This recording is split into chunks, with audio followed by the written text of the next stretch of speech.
Why do 99% of men feel dead in their own skin? Michael McLean, brassballsvideos.com.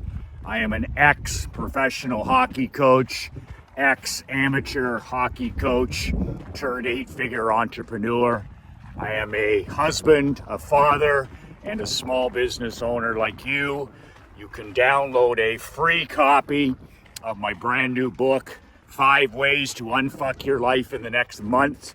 There is a free link below at brassballsvideos.com. A word of warning first. My book is not every entrepreneur's cup of Earl Grey or cup of Jack Daniels. I wrote this book for champions, not for chumps. And I created this book for winners, not whiners. You have been warned. So if I'm in a room with 100 men in 2024, the pathetic and the sad and the weak reality is 99 out of those 100 men is completely uncomfortable with themselves. They're completely uncomfortable in their own skin. They can't stand the reflection in the mirror in the morning. They cannot stand the man in the glass. They do not, I repeat, do not enjoy their own company, and which I think is the most pathetic thing of all, because these men are husbands, they're fathers, they're grandfathers, they're entrepreneurs, and they're literally the walking dead. They're literally walking around living a life of quiet desperation. Literally, pulling themselves through every day, completely uncomfortable, dead in their own skin. The thing about this that, I've worked with hundreds and hundreds and hundreds of hockey players, hundreds of high-level athletes, employees, managers, elite, generous, and driven men. But the biggest thing I notice in 2024 is that these men that are leading lives of quiet desperation, this is the only thing that we really control. When you can't stand to be with yourself, when you're not comfortable in your own skin, when you're not, when you don't like to spend time with yourself, then really you're turning your back on the only person on planet Earth that you really have any control over. Think about that for a second. We don't have any control to speak over other people. Whether it's our queen, whether it's our children, our teenagers, our employees, our managers, our allies, our friends. At best, we have limited control over other people. Everybody's responsible once they're a mature adult. They're responsible for their own actions, their wins, their losses. They're accountable for their own life. But at this point, if you cannot stand the reflection in the mirror, and what happens when guys are dead in their own skin? What happens when a man gets up in the morning and he can't stand the reflection in the glass? Well, you see it all around you. You see sedation, you see medication, you see distraction, you see noise, you see massive vices. Weak men turning to vices. Those vices are quite often alcohol abuse, pills, drugs, smoke, gambling is a big one, pornography, and one of the biggest ones that a lot of men don't seem to understand is digital dementia. In other words, being an iPhone junkie, a social media junkie, a political junkie, a news junkie, where you're literally scrolling your life away 8, 10, 12, 14 hours a day on your phone. That's no different than any other addiction. You don't want anything to do with the precious present. You don't want anything to do with your queen, your children, any issues, any problems. So men end up doing what? They sedate, they medicate, and they escape. All vices are meant to help a person escape. When I was back in my boozing days, I can say, oh, I did it to release pressure and I deserved a break at the end of the week. I did it to escape. I drank too much to escape. That's the bottom line. That's what I need to tell the man in the glass. Not some made up story or excuse or whining or victimhood culture. I did it to escape. When a person is a workaholic and they work far too many hours, you're doing it to escape. When you're gambling or you're involved in digital addiction, when you're, addicted to pro sports, sitting there and wasting away days and weeks and months and all these different things with these addictions, well, you can right off the bat, you can understand that you're not comfortable with the person in the glass. So what is a person supposed to do? The way I always look at this is if a person doesn't have high self-esteem, if you're not comfortable with the man in the glass, then what is a person supposed to do? You have to get it in your mind that this is the one person you have control over. There's all these other people in your life that you may think you have a little bit of control over when you actually don't have any control over. But the one person that you do have control over is this person that you're uncomfortable. So if you're in a situation where you feel like dead inside, or you feel like you're sedating, or you feel like you have to medicate, you have to escape, keep in mind that you're in 100% control of this particular person. If you think about that for a second, you're in complete control of reinventing yourself and turning yourself around.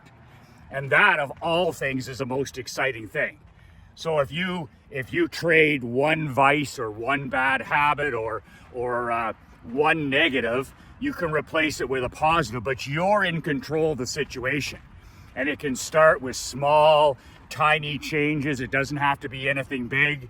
It can be things as simple as walking for 10 minutes a morning, starting your day off with a glass of water instead of, coffee or pop. It can be little things like reading, a page a day to start. It can be all kinds of different things, but just getting started is what stops most people. So the exciting part of all of that is the fact that you're in 100 complete control of that person in the reflection in the glass. So you have to make a decision, and this is one of the things that the great Matt Fury always talked about. He said it's one of the biggest weaknesses when it comes to transforming your life or doing things differently or leveling up as a man. He said, is we scare the life out of ourselves. We become way too big for our britches. And instead of scaring ourselves with big, audacious goals and all these crazy multiple goals that we have, Matt has always taught one little thing for one day, then 2 days, then 3 days, up to 45 days, up to 60 days. Then that one little habit becomes a daily ritual, and then you can move on to something else. But the focus is on one thing at a time. It can be for 5 minutes a day, it can be 10 minutes a day, and I like to keep all my goals very simple. I like to keep my goals to 1 or 2 per day. I have a to-do list called my 5 power list. I got from Andy Frisella. That's a maximum of 5 things on my list every day. No more than 5. Some days I'll have 3, 4, but no more than 5 activities. And then I just go about my morning checking off the 5 things that are most important. My walk, my copywriting, my reading, and a couple of other activities maximum. But man, when you set a goal to put on your shoes, or you set a goal, to put your gym bag out at the front door so you'll trip over it, or you get rid of all the booze in your house, or you get rid of all the toxic food, or you decide to sell your television, or you make a commitment to keep your phone locked away for the first hour of the day, or if you make a commitment to go to bed an hour earlier and get up an hour earlier in the next day, all of these things, date your wife once a week, take your children out once a week, one-on-one. I mean, it all starts with that 5 or 10 minutes. It doesn't have to be one of these guru, big, audacious goals. That's your vision, that's your mission. But I'm talking about getting up every day, and when you're starting, reading a page, reading one page of a book if you're not used to reading. If you've microwaved your brain and you have attention issues and you're suffering from digital dementia, which most men are, start with reading one page. Start by walking 10 minutes outside in nature without a phone. Start by, leaving your phone locked away for the first 30 minutes of the day. Start by not having your phone in the bedroom, lock it away in your office drawer to the next day. These little things like cutting your drinking down to next to nothing. All of these things, getting rid of all your news apps on your phone and your social media and your politics and your pro sports, so you don't have any access to it. But I'm telling you right now, life is long when you can't stand the reflection in the glass. Life is so long when you can't stand the reflection in the glass. And it's 100% up to us to always be building our self-esteem, always be building our self-image, and always being around other elite, generous, and driven men. See, that's the thing. I get this all the time. Well, Michael, I'm down on myself. I can't stand, what's going on in my life. I'm uncomfortable in my own skin, this kind of stuff. And I'm like, get around. There's nothing more powerful than what? Environment. There's nothing more and what's the most important part about environment is the people that are part of that environment. So to me, environment is for champions and willpower is for people that aren't serious. So if you can get yourself in better environments that have better people in them, automatically you're going to start feeling better about yourself. You're automatically going to start scaling your life and your business. And this is where masterminds come in. And this is, how I've scaled my life and my business. I'd like to stand here and say, oh, I did it because of my skills and my talent and because I'm such a voracious reader and I have an insatiable appetite for all, everything peak performance, which I do. But at the end of the day, my big leaps and bounds from 5 figures to 6 figures to 7 figures to 8 figures, I wasn't able to make any of those by just reading newsletters and reading books and even having the odd mentor. I made my leaps and bounds and I got comfortable in my own skin by getting around people that were doing a lot better than me. And then it's just osmosis, really. I mean, if you're the weakest man in the room, that's a good room to be in. If you're the person who's most challenged in that room, that's a great room to be in. And I put myself in there with those $30,000 masterminds with Bill Glazier and Dan Kennedy. And really, it just knocked me right out of my comfort zone. As entrepreneurs and as kings, we don't really answer to anybody. We're self-inspired, self-motivated. We don't have anybody really holding us accountable. And that's where masterminds were so valuable for me, is because, Dan would tell me the way it is. Bill would tell me the way it is. And all my brothers and sisters in those groups who were doing a lot better than I was in their businesses were always clear and kind as well. And it just led to exponential growth, not just my bank account and not just my business, just being around people who have ferocious discipline, just being around people who have violent consistency, being around people who talk about ideas. You know, one of the biggest things I was reading the other day, and it's so true, okay? And this is the difference between losers and normies and champions. You know, when you're around losers, when you're around the bottom of the barrel, the bottom, whatever you want to say, 20%, what do losers talk about? What do losers in an environment talk about? They talk about other people. Losers talk about other people. They're gossip hounds. They're always talking about everybody else's business. They're into social media. They compare themselves to other people, and when they can't show up and do the work, they try to build themselves up by tearing other men down. But you know, if a champion is sitting in a room and he sees a person gossiping or tearing somebody down or hating or criticizing on somebody, that's just a red flag that you don't have what it takes, right? So losers try to make themselves look bigger by tearing other people down, and it doesn't work, right? It does not work. It just makes them more unhappy. It makes them more low frequency. They hang out with the only people that are impressed by critics and haters and by low frequency gossip hounds like that are other low frequency losers.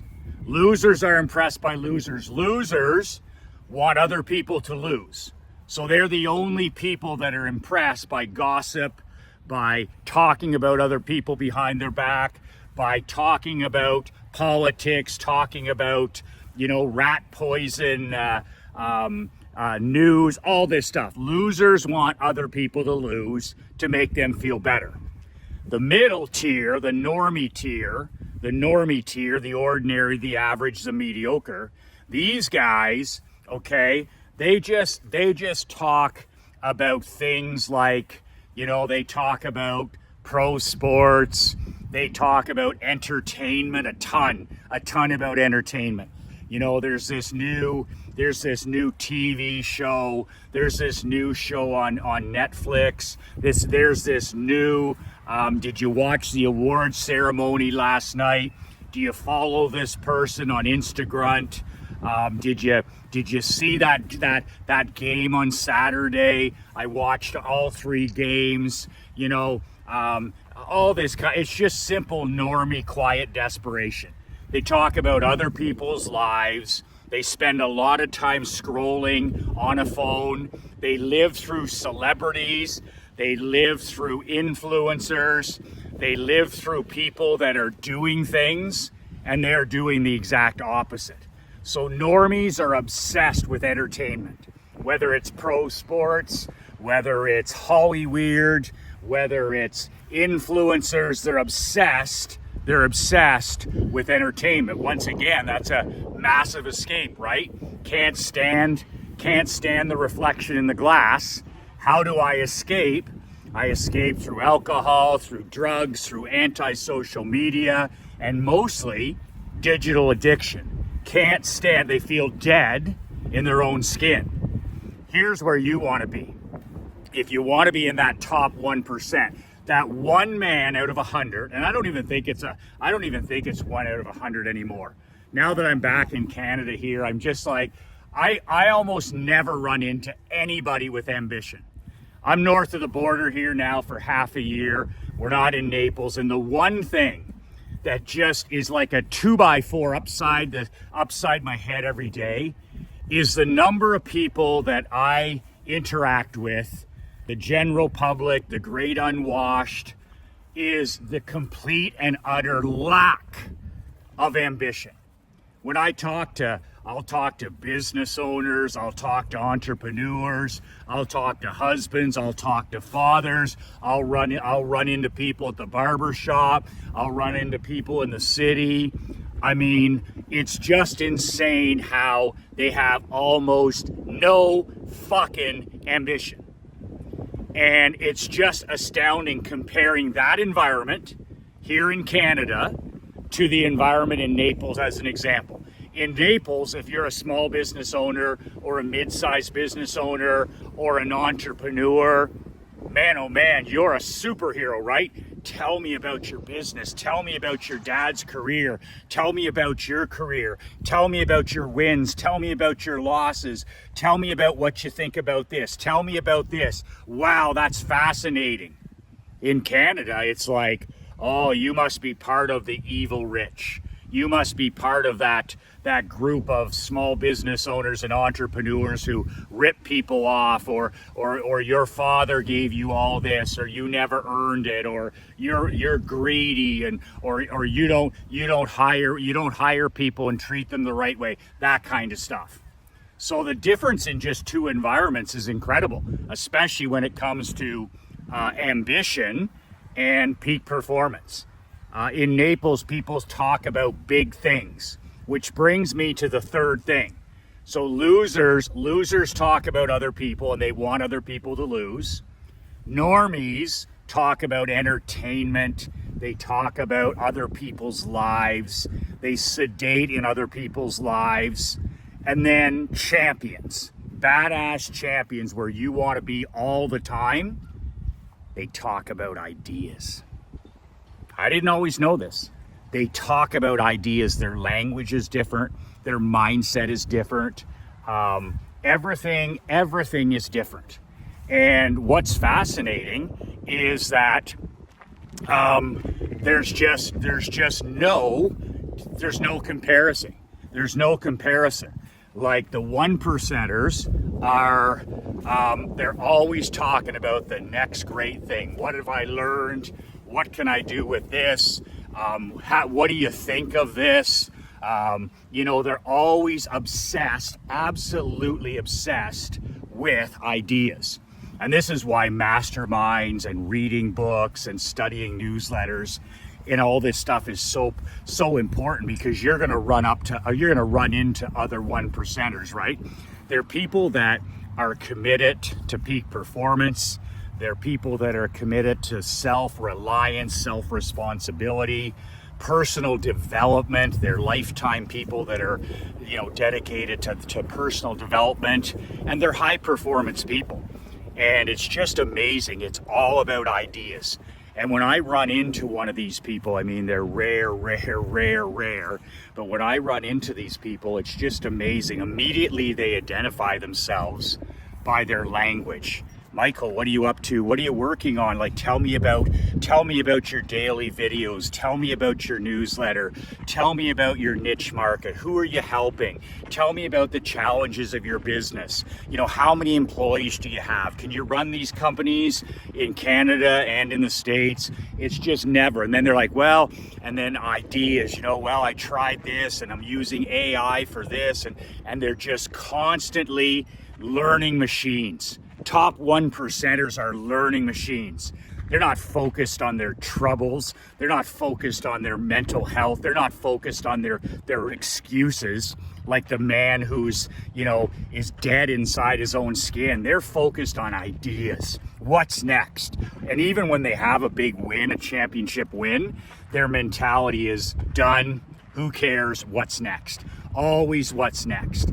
My dad, when he turned 80, what's next? Then he turned 85 and finally retired. What's next? Now he's 90 going on 91, constantly talking about ideas and things he wants to do at 91. So what? Done next. So there's some things to think about if you know anybody, or if you've struggled, with the man in the glass, or you're having a hard time just being alone, or you've bought into this digital addiction like most other people. What I highly recommend is start spending as much time as you can by yourself. Start 15 minutes a day sitting out by the dock or in the park or in your vehicle. Start getting in the habit of leaving your phone at home, and then go from there.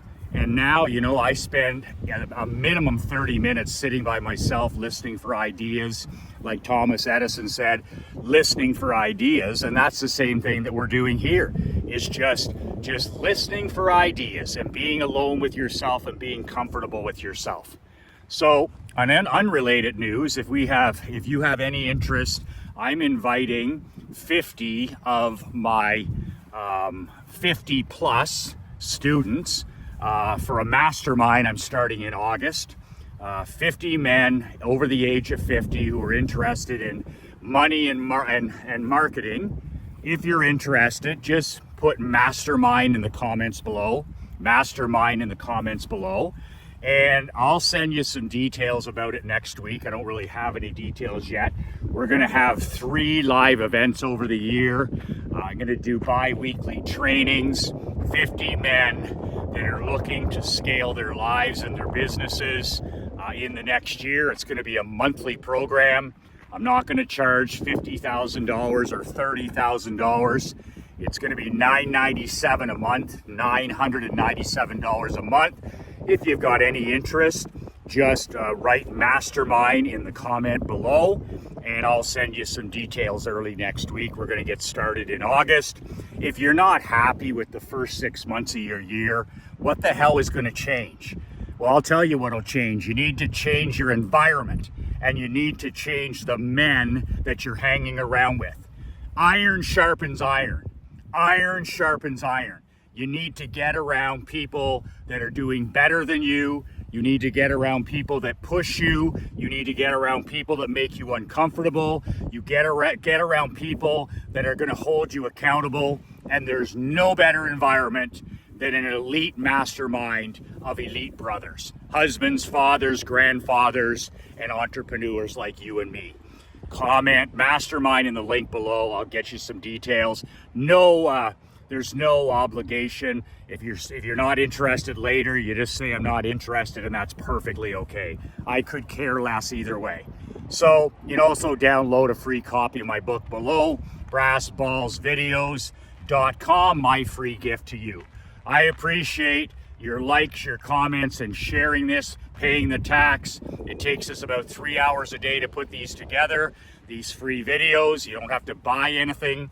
But I greatly appreciate it when you share these videos and these mental kick in the pants messages with other people in your life who also need to hear a message of positivity and get that mental kick in the pants that we all need from time to time. Michael McLean, brassballsvideos.com. 2 words that changed my life, 2 words that'll change yours. Be relentless.